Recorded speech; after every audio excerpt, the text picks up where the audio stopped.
여러분 반갑습니다. 이제 6강의 강의를 시작하도록 하겠습니다. 지난 시간 아브라함의 믿음 첫 번째 시간에 이어서 오늘은 아브라함의 믿음 두 번째 이야기를 오늘 펼쳐나가도록 하겠습니다. 우리 함께 기도하고 시작하겠습니다. 하나님 아버지 감사드립니다. 오늘도 영상을 통하여서 하나님이 주시는 믿음의 사람, 믿음의 삶과 믿음의 고백이 무엇인가를 오늘도 발견할 수 있도록 인도하여 주옵소서. 특별히 아브라함의 믿음을 통하여서 오늘도 우리의 믿음을 재점검하고자 합니다. 하나님, 우리의 믿음을 다시 한번 새롭게 하여 주실 줄 믿고 오늘 강의 속에서도 성령 하나님의 인도하심에 강한 섭리하심이 역사하여 주시옵소서. 함께하여 주실 줄 믿고 예수님의 이름으로 기도드립니다. 아멘. 여러분, 우리는 믿음의 사람 아벨로부터 또 에녹과 노아에 이르기까지 세 사람을 살펴보고 이제 지난주에는 아브라함의 믿음 첫 번째 내용을 살펴봤습니다. 한번 짧게 정리를 하겠습니다. 아브라함은 어디로 가는지 모르고 하나님의 약속을 붙들고 갔습니다. 그 목적지가 어딘지를 알 수 있으면 얼마나 좋겠습니까? 그러나 그것을 모르지만 아브라함은 갈대아 우르를 떠나서 또 하란을 거쳐서 또 하나님께서 예비하신 세겜 땅과 그 이후의 땅들을 살펴보게 되는데 가나안이라고 하는 통칭을 통하여서 그곳에 들어간다라고 지난주에 말씀을 드렸습니다. 아브라함이 그 약속 하나 붙들고 가는 것은 하나님과 동행하는 것이 좋았고 하나님과 함께함이 좋았습니다. 여러분, 이것이 믿음이다라고 말씀을 드렸으며 또 한 가지는 아브라함이 약속한 땅에 들어갔습니다. 그곳에서 놀랍게도 아브라함은 하나님의 자녀로서 당당하게 그 땅을 펼쳐나가지 아니하고 마치 타국에서와 같이 이방인처럼 나그네처럼 그렇게 살았다라고 말씀을 하고 있습니다. 왜 그랬을까요? 지난주에 우리가 살펴봤습니다마는 바로 이 아브라함은 내 것이 아니다. 지금 이 약속한 땅을 주시고 이곳에 거하게 하시고 하나님 예비한 곳으로 이동하게 하신 것은 하나님의 것이지 내 것이 아니다. 늘 하나님의 것으로 인정하고 하나님의 소유라는 것을 아브라함은 인지를 했습니다. 선물을 받고 난 뒤에 이거 내 거야 라고 말한 것이 아니라 이 선물을 누가 주셨는지 그리고 그 선물의 진짜 소유자는 누구인가를 아브라함은 깨달았습니다. 그것이 믿음의 소유가 내 것이 아니라 하나님의 것이라는 것을 보여주는 거죠. 여러분, 우리의 믿음은 어땠습니까? 여러분, 이 사실을 점검을 하시면서 오늘은 이보다 조금 더 깊이 들어갈 터인데 아브라함의 믿음을 한번 여러분 경험해 보십시오. 이 현장으로 여러분을 초대합니다. 오늘도 마찬가지로 몇 가지 질문을 시작을 하겠습니다. 여러분 마음을 한번 열어보십시오.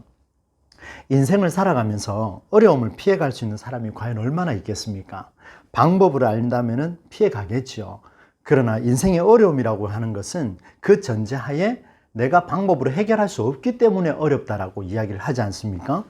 여러분, 내가 경험한 어려움 중에 가장 크게 어려웠던 일들은 어떤 것이 있습니까?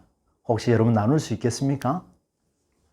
그리고 여러분, 어려웠던 일들 중에 이 일 속에서 우리가 느끼는 게 뭡니까? 걱정, 근심, 통곡, 아픔, 고통, 학대, 우울, 참 안 좋은 단어가 이렇게 많죠? 여러분, 이런 것들을 느낄 때가 있습니까? 또 한편으로 긍정적이고 극복하고 미래적이고 전망하고 행복하고 기쁘고 성취하는 이런 마음의 평안을 주는 이런 것들을 또한 느낀 적이 있습니까? 그런데 놀랍게도 신기한 것은 이 두 가지가 내 속에 한꺼번에 충돌이 일어나는 경우가 있습니다. 상충된다고 할까요? 어떨 때는 기쁜 마음으로 갔었는데 돌아오는 길은 보면 아파서 돌아오는 경우도 있고 근심과 걱정을 통해서 이 부분을 어떻게 해결해야지 하고 다가갔는데 보니까 그 속에 이미 해결이 돼버렸어요. 그래서 기뻐요. 행복하고 너무 즐거워서 돌아오는 그런 경우들도 있더라는 겁니다. 여러분, 만약에 누가 나에게 주는 약속이 그 내용이 다르다면 어떻겠습니까? A라는 약속을 줬는데 내일이 되니까 A와 반대되는 B라는 약속을 내게 주셨다. 이런 부분이 생긴다면 상당히 혼란스러워질 겁니다. 예를 들어서 아이들한테 생일 선물을 주면서 이번 생일 때는 이런 것을 선물해 주겠다라고 했는데 내일 돼서 엄마 아빠가 생각해 보니까 너는 아직 초등학생이라서 너는 아직 중학생이라서 이걸 가지면 안 될 것 같아. 다른 걸로 바꾸면 어떨까? 이거는 어때? 아이들은 심각한 혼란을 겪게 되죠. 여러분, 이런 것들을 배경에 두고 오늘 말씀을 시작해 보도록 하겠습니다. 오늘 내용의 본 말씀은요, 히브리서 11장 17절로 19절까지, 그리고 병행 본문은 창세기 20장에서 22장까지 말씀이다 라고 그렇게 전제를 해드렸습니다. 나눔의 은혜, 성경의 생각. 여러분, 성경의 내용이 히브리서 기자가 평가하는 게 참 놀랍지 않습니까? 저는 이 강의를 준비할 때마다 느끼지만 너무 행복합니다, 사실은. 왜냐하면 하나님 마음이 내 속에 이런 믿음의 다양한 유형들이 내 속에 펼쳐진다고 생각하니까 너무 기쁜 거예요. 그럼 여러분, 이 말씀을 한번 읽어드리겠습니다. 믿음으로 아브라함은 시험을 받았을 때에 이삭을 바쳤습니다. 약속을 받은 그가 외아들을 기꺼이 바치려 했던 것입니다. 일찍이 하나님께서는 아브라함에게 말씀하시기를 이삭에게서 너의 자손이라 불릴 자손이 태어날 것이다 하셨습니다. 아브라함은 하나님께서 이삭을 죽은 사람들 가운데서도 되살리실 수 있다고 생각했습니다. 그러므로 비유하건대 아브라함이 이삭을 죽은 사람들 가운데서 되받은 것입니다. 아멘. 내용은 이렇습니다. 믿음으로 아브라함이 이삭을 시험을 받았을 때 이삭을 바칩니다. 일찍이 하나님께서 아브라함에게 너에게 자손이 많을 거다 약속하셨는데 아브라함은 이삭을 바치면서 이삭을 죽은 사람들 가운데서도 살리실 것이다, 뭐 이런 생각을 했다. 근데 이 말씀이 히브리서 기자가 요 구절로 평가하면서 아브라함의 놀라운 믿음을 보여주고 있습니다. 저와 같이 한번 풀어보시지요.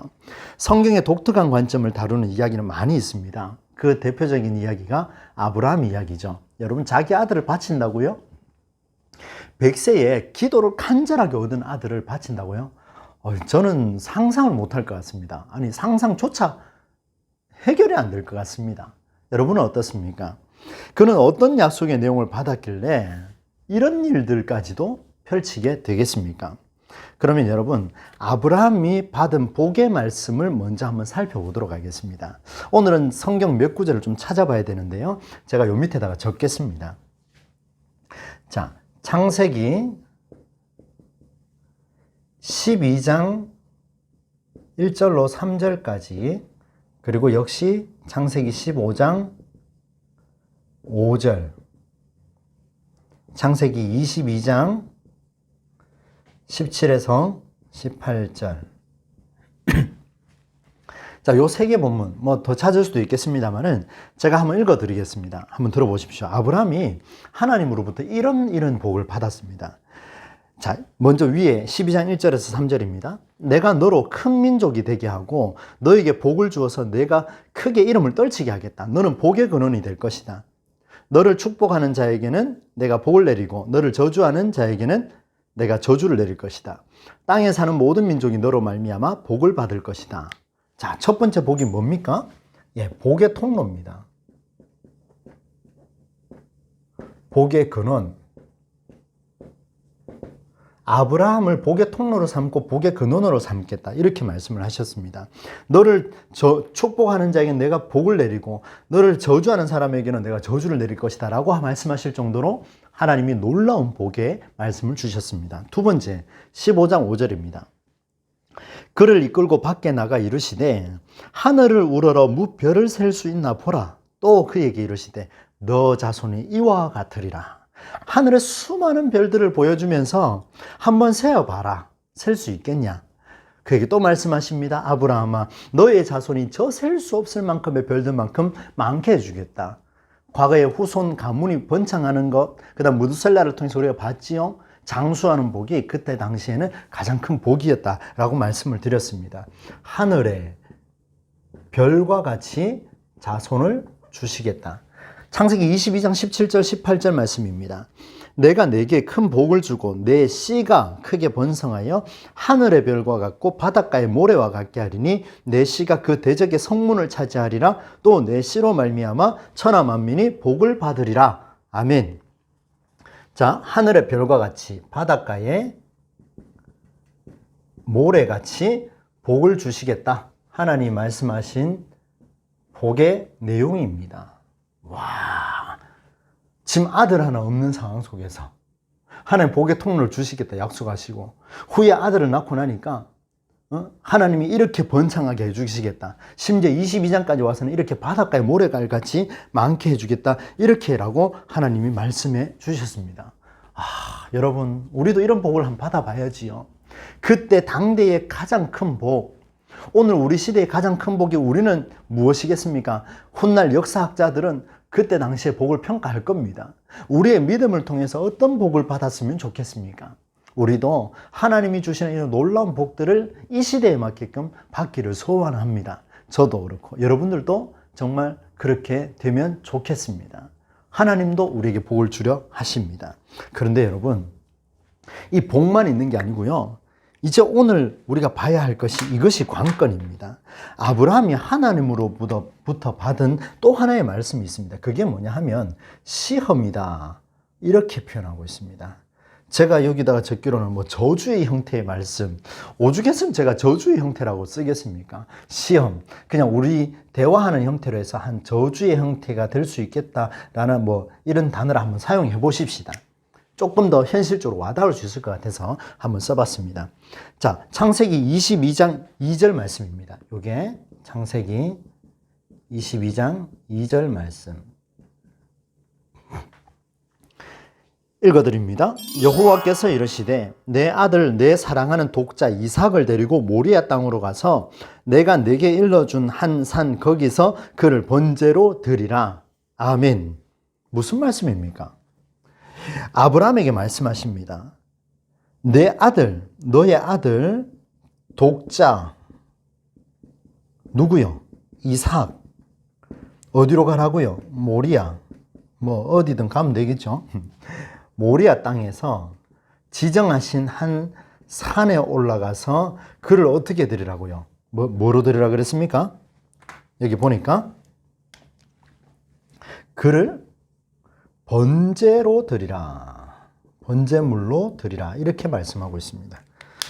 여러분, 번제가 뭔지 아시죠? 완전히 다 태워드리는 겁니다. 여러분, 사랑하는 아들, 지금도 내 자녀를 이렇게 하라고 그러면 우리가 받아들일 수 있겠습니까? 그런데 100세의 첫 아들을 얻었습니다. 근데 그 아들을 하나님께서 이 아들을 데리고 가서 번제로 드리라. 이렇게 말씀을 하고 있습니다. 하나님이 번제 받을 재물이 없어서 그랬겠습니까? 하나님 분명히 아브라함에게 시험하시는 것이 분명한 것은 확실합니다. 100세에 얻은 유일한 아들을 모리아 산에서 번제로 예배 드리라. 너무 무서운 말씀이죠. 시험한다고요? 여러분, 이게 시험한다라고 받아들일 수 있겠습니까? 그래서 제가 저주란 용어를 한번 써봤습니다. 시험한다고요? 아니, 시험을 한다고 해도 그렇지 생명을 가지고 시험을 한다는 것은 하나님께서 원하시는 것이 맞겠습니까? 하나님은 생명을 사랑하시고 생명을 위해서 독생자까지 보내주셨는데, 하물며 그때 아브라함이 노령에 하나님께 구해서 아들을 받았는데 그 아들을 다시 내 거다 바쳐라 라고 말씀하시는 것은 아브라함에게 또 사라에게는 굉장히 충격입니다. 하늘의 별, 바닷가의 모래와 같이 후손을 주시겠다라고 약속을 하셨는데, 여러분 보세요. 이 후손은 이만큼 주겠다. 하늘의 별 셀 수 없습니다. 바닷가의 모래 한번 밟아보셨죠? 셀 수 없습니다. 그런데 그 많은 숫자의 후손을 주시겠다 약속하시고 이제 겨우 몇 명 주셨습니까? 한 명 주셨어요. 한 명. 네. 한 명요. 후손을 정확하게 지칭하면서 말씀하신 것은 이삭의 후손이 되겠죠. 그래서 이삭 한 사람을 줬는데 한 사람을 주고서 다시 빼들어 간다고요? 여러분, 이게 무슨 말입니까? 자, 정리를 한번 해볼까요? 여기에서 뭐가 일어나냐면은 보세요. 이 복과 시험이 같은 내용입니까? 다른 내용입니까? 복을 주시겠다. 많은 후손 주시겠다. 후손 데려가겠다. 두 가지가 바로 충돌이 일어납니다. 충돌. 너무 중요합니다, 여러분. 하나님께서 아들을 주신다고 했을 때 기대감이 생겼고 아들을 봤을 때 너무 행복했습니다. 얼마나 행복했겠어요. 너무 행복했습니다. 그런데 갑자기 아들을 바치라. 이게 무슨 상황입니까? 잠시 잠깐 기뻐했는데 또다시 슬퍼해야 됩니까? 잠시 잠깐 행복했는데 또다시 아파해야 됩니까? 무엇으로 우리가 평가를 할 수가 있겠습니까? 여러분, 받은 약속과 받은 시험, 받은 약속, 받은 복, 받은 시험, 이 두 가지의 충돌을 아브라함이 어떻게 응답하는지를 잘 보셔야 됩니다. 여러분, 이것을 보시면은요, 오늘 우리의 삶의 이 믿음의 삶의 깊이가 더 깊이 내려갈 수가 있습니다. 그는 이렇게 생각을 합니다. 아들을 바치는 것보다 우선 바치러 가죠. 제단에다가 아들을 놓고 칼로 내리치기까지 하려고 준비를 다 하고 칼을 들었습니다. 거기까지 다 갔어요. 여러분, 여기에서 평가를 한번 해보겠습니다. 하나님이 아브라함과 한 약속이 틀리지 않았다는 것을 보게 됩니다. 여러분, 이 관점을 잘 보시겠습니까? 자, 여기 아브라함이 있습니다. 이렇게 말고요. 자, 하나님이 계십니다. 자, 지난주에 비슷한 그림을 또 한번 그렸었죠. 하나님이 계셔요. 하나님이 복을 주셨어요. 복이라는 약속을 주셨어요. 그리고 이쪽으로는 뭘 줍니까? 저주에 가까운 시험. 내가 너를 테스트하겠다. 시험에 해당하는 어떤 특별한 어떤 약속을 주셨습니다. 자, 우리 눈에는 어떻습니까? 아브라함의 눈에도 분명히 이것은 복이요, 이것은 시험이다, 이것은 저주에 가까운 정말 가슴 아픈 일이다, 하나는 행복한 일이다, 하나는 지금 고민에 빠졌습니다. 그런데 아브라함은 깊은 고뇌 속에서 발견한 것이 무엇이냐면, 아브라함의 눈에는 복과 저주에 가까운 이 테스트가, 이 시험이 각기 다른 것처럼 이렇게 느껴지고 있습니다. 우리가 봐도 그렇게 보입니다. 그래서 이게 중요하다, 이것은 놀라운 일이다, 이렇게 평가하고 있는데, 저는 이삭을 바치는 사건보다도 더 중요한 게 있습니다. 생각하는 구조를 바꾸자는 거예요. 여러분, 모든 것을 생각하는 구조를 전환시키게 되면요, 삶이 달라 보입니다. 이것을 가리켜서 통찰이라 그러고, 삶을 살아가는 원리라 그러고, 기독교적인 생각이라 그러고, 성경적인 생각이라 저는 그렇게 이야기하고 싶습니다. 한번 보시겠습니까? 아브라함이 보고 오늘의 우리가 보지 않습니까? 분명히 복이고 하나는 저주의 시험이에요. 상충돼요. 충돌이 났어요. 어마어마한 충돌을 꽝 하고 받았는데, 보니까 누가 준 거예요? 하나님이 준 거예요. 하나님이 준 거. 그러면 생각이 달라집니다. 하나님이 먼저 주신 자손을 번성하게 하겠다 하라는 이 복의 말씀과 하나님이 이삭을 바치라고 하는 이 저주의 시험에 가까운 이 말씀은 둘 다 어떤 거다? 어떤 거예요? 다른 것이 아니고 우리 눈에는 극과 극이지만 하나님 보실 때는 같은 겁니다. 이해되셨습니까? 여러분, 우리의 신앙생활 이제 시작하시는 분들이 있습니까? 여러분, 한번 보십시오. 예수 믿으면 다 잘 된다, 천만의 말씀이에요. 안 되는 사람 많습니다. 그런데 여러분, 잘 되려고 해서 기독교인이 되는 것이 아니라 하나님이 누구인가를 정확하게 인지하고 받아들이고 그 하나님과 동행하는 것이 중요한 것을 깨닫기 시작하면요, 어떻게 보이냐면 지금 내게 주어진 어떤 테스트, 어떤 불편함, 어떤 불만들, 이것조차도 하나님이 내게 하나님을 만나게 해주시는 기회다. 하나님이 누구인가를 보게 하는 상황이다. 하나님이 내게 주신 약속이 무엇인가를 한 번 더 점검해 볼 수 있는 은혜의 시간이라는 것을 보게 됩니다. 내가 어떤 상황에 처해 있습니까? 그러면 아브라함의 상황처럼 이 판단을 해야 되는 거예요. 이것이 복이냐, 이것이 저주냐, 시험이냐, 문제가 안 됩니다. 다 하나님이 주신 거기 때문에 뭐라고요? 어떻게 해요? 이렇게 적어보겠습니다. 둘 다 뭐라고 적냐면 하나입니다. 하나. 하나님이 각각 다르게 주신 것이 아니라 하나예요. 하나. 뭐요? 약속에 의한 성취를 나아가는 하나의 과정입니다. 앞에서 과정이라는 얘기도 좀 썼었죠. 그죠? 여기서 하나라는 말이 더 중요합니다. 여러분, 하나님이 주신 것이 각기 다른 겁니까? 우리 눈에는 달라 보여요. 그러나 정말 중요한 것은 하나님께서는 하나다. 하나님이 주신 약속, 하나님이 주신 시험은 둘 다 이 약속을 이루는, 무슨 약속? 복의 통로를 이루고 하늘의 별을 이루고 바닷가의 모래같이 후손으로 번성하게 하겠다라고 하는 이 약속의 말씀을 이루어가는 하나의 과정이다 라고 받아들인 거예요. 그래서 아브라함이 놀라운 겁니다. 여러분, 정말 놀랍지 않습니까? 이걸 받아들일 수 있다는 것은 믿음이 없이는 불가능합니다. 여러분, 하나님이 이런 분입니다. 여러분, 그래서 제가 여기 하나라고 썼지 않습니까? 모든 약속이 하나입니다. 분리된 것이 아니에요. 인간에게는 분리된 것처럼 보이지만 그러나 아닙니다. 하나님에게서는 분리된 것이 아니라 이게 같다. 같은 걸로 이퀄이 되는 거예요. 그러면 이제 정리를 좀 필요하겠죠. 따라서 그는 아브라함은 이삭을 번제물로 바치라는 명령까지도 어떻게 받아들이냐면요. 한번 써볼까요? 이 이삭을 바치라고 하는 이 명령, 하나님의 말씀마저도 이삭이 어떻게 되는 그 결과물에 따른 게 아니라 이 명령을 이루어가는 하나의 과정을 가기 위해서 이 하나의 약속의 말씀이라는 것을 그대로 받아들입니다. 가능할까요? 또다시 반문해 봅니다. 저에게 질문을 계속했습니다. 하나님 이게 가능합니까? 아브라함 믿음 놀라운 것은 사실입니다. 하나님이 주신 건 사실인데 근데 제 눈에는 좋은 거 나쁜 거 행복한 거 슬픈 거 내게 주어진 어려움 좋은 일 분명히 구별이 됩니다. 하나님. 그럼 어떻게 하면 좋습니까? 이것이 가능할까? 하나님 정말 가능할까요? 가능할까요? 하나님 가능합니다. 왜? 하나님이 주신 걸로 받아들이면 다 소화해낼 수가 있습니다. 그러면요, 그 약속의 과정을 인지하고 하나님 앞에 기도하면요, 그 약속의 성취가 어디로 가는지를 눈에 보이게 됩니다. 그래서 하나님 멋있는 분이에요. 우리 하나님께서 여러분들 그냥 내버려 두지 않습니다. 우리 하나님은 때로는 시험을 주시기도 하고 때로는 복을 주시기도 하는데 그 모든 것이 여러분이 다 하나님 나라라고 하는 하나님을 바라보게 하는 지난주 말씀드렸다 하나님과 끝까지 동행하면서 걸어가게 하시려고 하는 하나님의 놀라운 의도 속에 들어있다는 겁니다. 그러면 여러분 에녹을 할 때 봤죠? 하나님의 에녹을 기다리면서 끝까지 인내하시고 또 가다가 멈추신다 그랬죠? 하나님은 바른 길로 우리가 못 가고 있으면 또다시 시험을 줘서라도 하나님 기다리시겠다는 거예요. 복을 받을 자격이 안 되면요, 중간에라도 하나님 시험을 줘서라도 돌이키겠다는 겁니다. 얼마나 멋있습니까? 우리 하나님이 이래서 전지전능하신 분이에요. 어떤 종교가 이런 걸 이야기할 수 있겠습니까? 하나님의 놀라운 사랑을 여러분 경험하시기 바랍니다. 여러분 혹시라도 이렇게 질문할 수 있습니다. 하나님이 아브라함 명령하실 때 아브라함이 이삭을 데리고 모리아산에 올라갔습니다.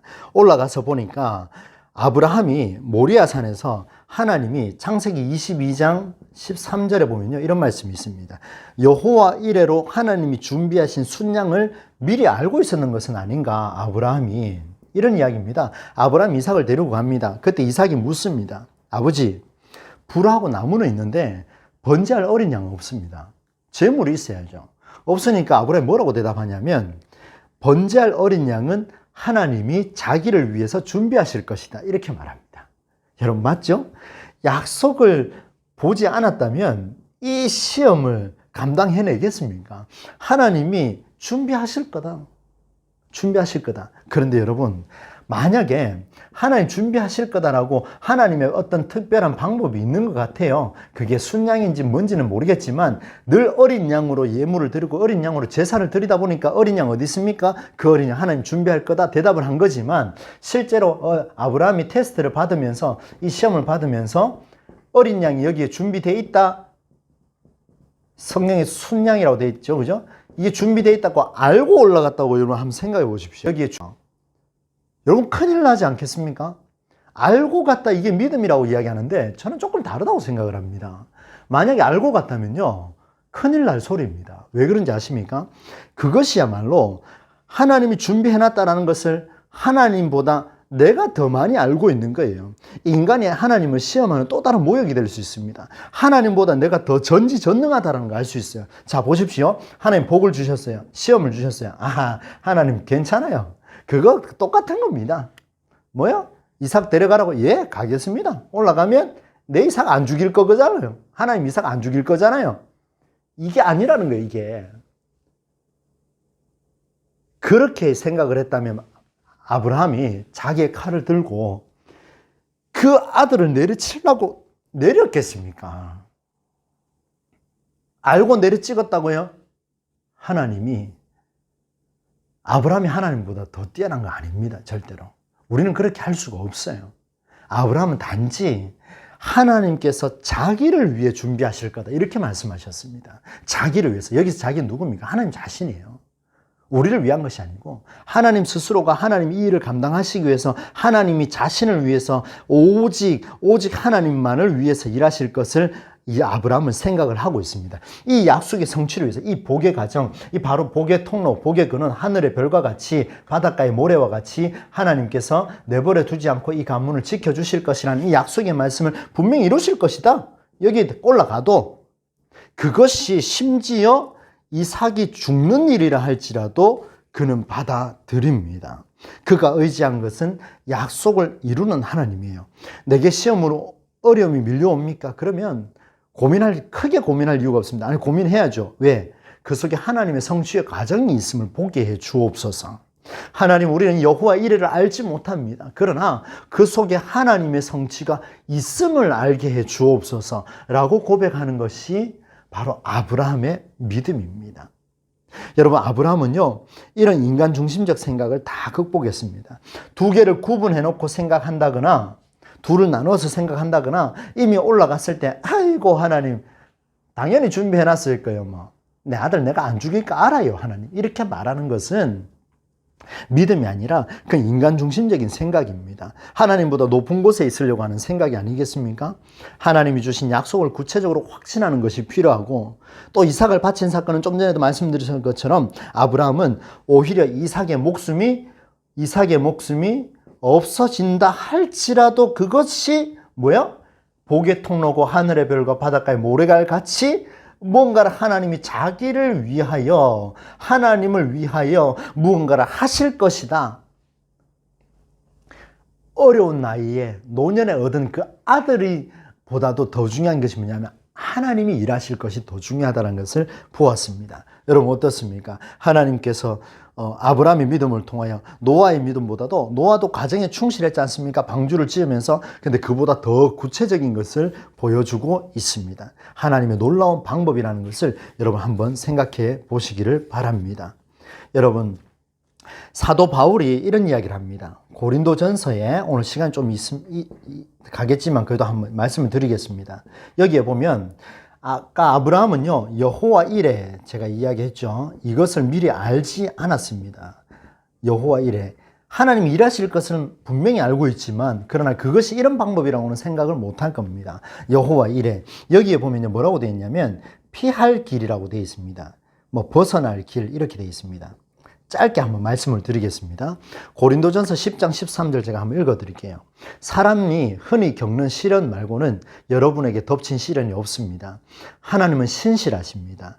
그분은 여러분이 감당할 수 있는 능력 이상으로 시련을 겪는 것을 허락지 않습니다. 우리의 능력 이상으로 시험 겪는 것을 허락지 않는답니다.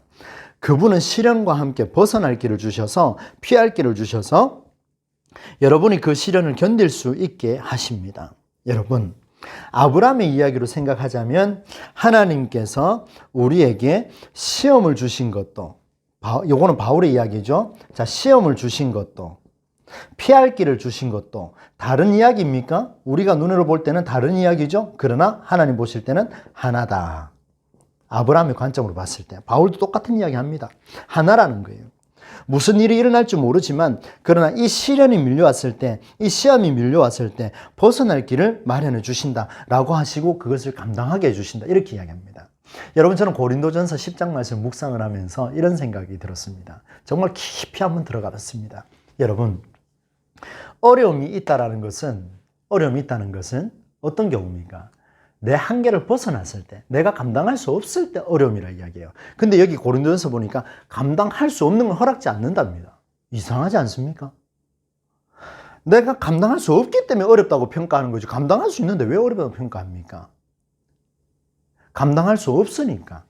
그런데 바울은 감당할 수 있다. 그 안에서. 그럼 여러분 생각이 달라지죠? 이 시험이 내가 감당할 수 있는 영역 안에 있다는 겁니다. 그러면 어떻게 해요? 시험입니까? 시험 아닙니까? 여러분 한번 답을 해보십시오. 그죠? 그런데 놀랍게도 이 속에서 하나님이 피할 길을 또 열어주신답니다. 여러분 이렇게 봐도 이 시험이 시험인가 또 생각해 볼 수 있지만 이 속에서 이미 시험이 있는데 피할 길을 줬다. 여러분 어려운 수학 문제를 막 풀고 있어요. 피할 길을 찾고 싶어요. 그런데 피할 길이 보여요. 그럼 이미 그건 끝난 겁니다. 시험이 아니고 문제가 아니고 어려움이 아니에요. 무슨 말입니까? 이미 감당하고 있더라는 겁니다. 여러분 한번 보십시오. 아브라함이 이 어려운 상황들을 잘 극복해냈습니다. 어떻게? 하나님만 붙들고 하나님이 약속을 주신 것은 언젠가는 이루어진다. A라는 일, B라는 일, 복이 되고 시험이 되고 나타난다 할지라도 우리 눈에는 분리된다 할지라도 하나님께서는 반드시 이루신다. 심지어 아들 이삭이 죽을 수도 있겠다는 생각도 하지만 죽는다 할지라도 그 또한 하나님의 복의 통로라는 것을 깨달았기에 그는 실천에 옮겼고 칼을 들었습니다. 그때 하나님 노하시죠. 아브라함아, 아브라함아, 네가 나를 사랑하는 줄 이제 알겠다. 멈추어라, 멈추어라. 하나님이 순양 하나 이야기하려고 그 얘기 하겠습니까? 얼마나 놀라셨으면, 아브라함의 믿음이 놀라셨으면 하나님 탁 내려치려고 하는 순간 아브라함아, 아브라함아, 네가 나를 사랑하는 줄 내가 알겠다. 내 믿음을 내가 알겠다. 이렇게 말씀하시죠. 여러분, 바울도 마찬가지입니다. 시험이 생겼을 때 이미 피할 길이 주어졌다라고 하면 이미 감당할 수 있는 이야기예요. 그러면 여러분 우리가 어떻게 해야 되겠습니까?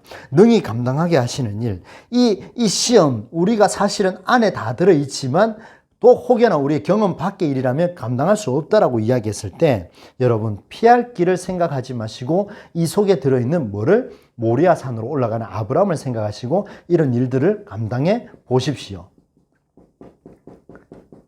이게 바로 하나님의 능력입니다.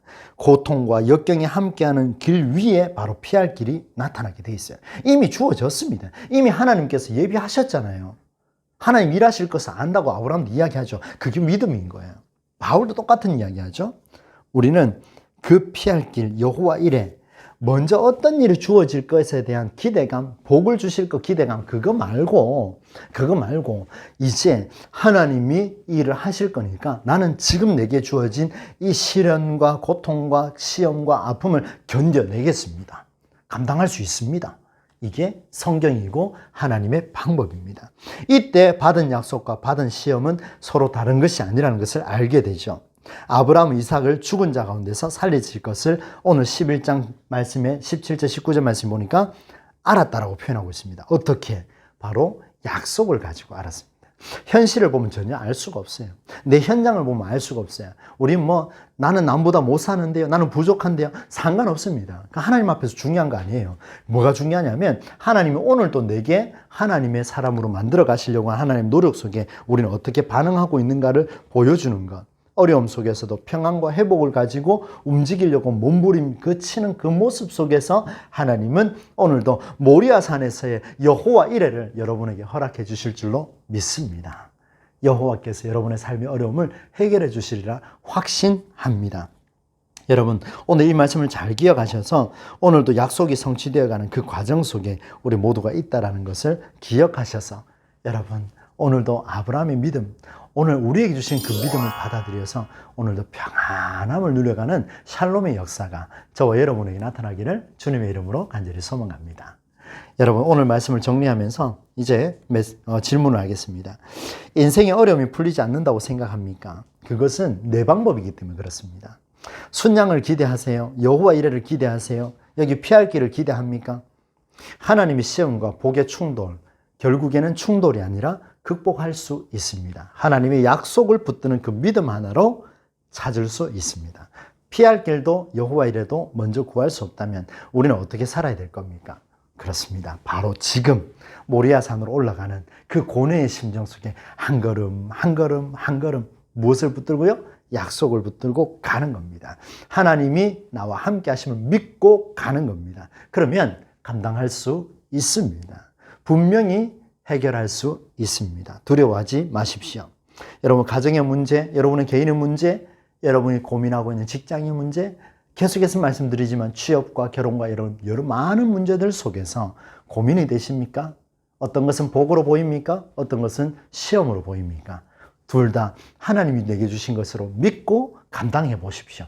그러면 그 속에 하나님께서 허락하신 여호와 이레가 분명히 나타나게 될 줄로 믿습니다. 여러분 다음 시간에는요 더 놀라운 이야기가 있습니다. 히브리서 기자는요 남성 우월주의, 가부장적 시대, 유교 중심 등에 사로잡혀 있던 우리나라 그리고 유대교, 유대민족들에게 전통이라는 한계를 넘어서는 믿음을 보여줍니다. 바로 아브라함에게서 가려졌던 이 놀라운 아브라함의 믿음 속에 가려졌던 한 여인의 믿음을 소개하고 있습니다. 처음 들어보실걸요? 아닙니까? 예, 저는 거의 처음 본 거나 다름없었습니다. 너무 놀랐기 때문에요. 여러분, 아브라함의 아내 사라가 아닌 하나님의 형상으로서의 사라의 믿음을 다음 시간에 만나도록 하겠습니다.